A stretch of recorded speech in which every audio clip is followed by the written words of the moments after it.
Ya, kita lanjut sifat yang H. Nah, di sini kalau kita punya logaritma yang basisnya B kemudian numerusnya 1, hasilnya adalah 0 ya, teman-teman. Jadi misalkan kita punya 2 log 1. Nah, ini hasilnya adalah 0. Kalau misalkan 3 log 1, nah tetap hasilnya adalah 0. Ya, jadi kalau numerusnya 1, P-nya lebih besar daripada 0, maka hasilnya adalah 0. Ya, ini sebenarnya ada hubungannya dengan sifat perpangkatan, teman-teman. Ya, misalkan kita punya 2 pangkat 0, berapa hasilnya? Kan 1, teman-teman ya. Jadi kalau ini kita ubah dalam jadi bentuk log, ya udah, berarti 2 log 1 sama dengan 0. Ya, jadi ini didapatkan dari sifat eksponen di mana kalau ada bilangan dipangkatkan dengan 0, ya, hasilnya adalah 1 gitu loh ya. Jadi misalkan 5 pangkat 0 kan 1 juga ini. Nah, kalau kita jadikan logaritma, ya udah 5 log 1 sama dengan 0 ya. Jadi nggak peduli nilai P-nya berapa, asalkan memenuhi syarat yang sebelumnya ya, di mana P-nya lebih besar 0, maka jika numerusnya 1 hasilnya adalah 0, teman-teman. Ya, simpel ya, teman-teman. Nah, kemudian ini karena pendek, aku lanjutin langsung sifat yang berikutnya, yang ini ya, A log A sama dengan 1. Ya, sebenarnya ini kita udah bahas sih ya di sebelumnya. Yang ini ya, cuman nggak apa-apa, kita review lagi ya, teman-teman. Jadi kalau basis dan numerusnya sama, maka hasilnya adalah 1. Tapi tetap harus dengan syarat ini ya, teman-teman. Syarat A-nya itu apa? A-nya lebih besar 0 ya. A-nya harus lebih besar 0.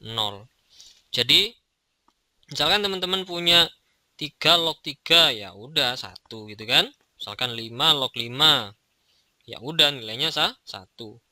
Asalkan basis dan numerusnya sama, kemudian dua-duanya lebih besar daripada 0, ya, maka nilainya adalah 1. Kebayang ya, teman-teman ya?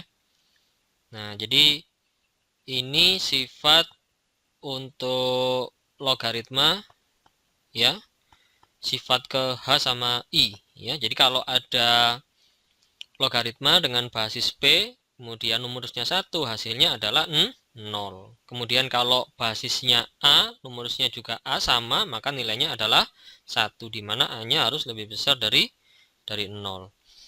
Oke, gitu ya teman-teman. Kita lanjut sifat yang terakhir di video berikutnya.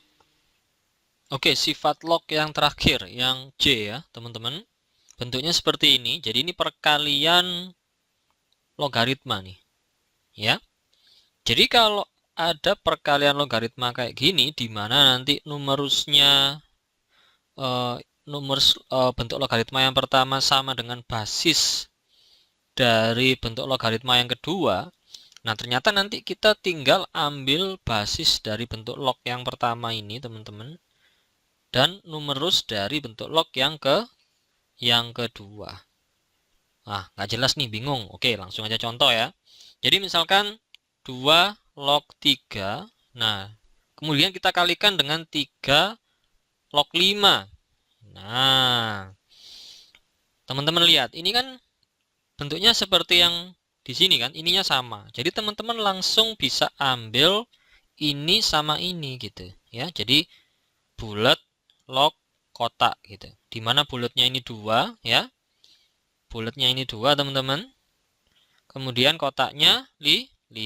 Jadi ya udah, ini 2 log 5, teman-teman ya. 2 log 5 seperti itu. Nah, kadang soalnya ini divariasi, teman-teman ya. Misalkan kayak gini. Misalkan 3 log 7 ya. 3 log 7 log 7. Nah, ini dikalikan, ntar pensilnya agak macet nih. 3 log 7 dikalikan dengan misalkan 2 log 3. Nah, seperti ini, teman-teman. Wah, berarti kan kita nggak bisa pakai sifat ini nih. Ya kan? Gimana nih? Nah, teman-teman pindah aja 2 log 3-nya ke depan, teman-teman ya. Kita pindah ke depan sini. Jadi, kita susun ulang urutannya. Jadi, 2 log 3 dikali 3 log 7. Nah, baru kan sama kan ini kan. Nah, seperti itu ya. Jadi, sama dengan 2 log 7.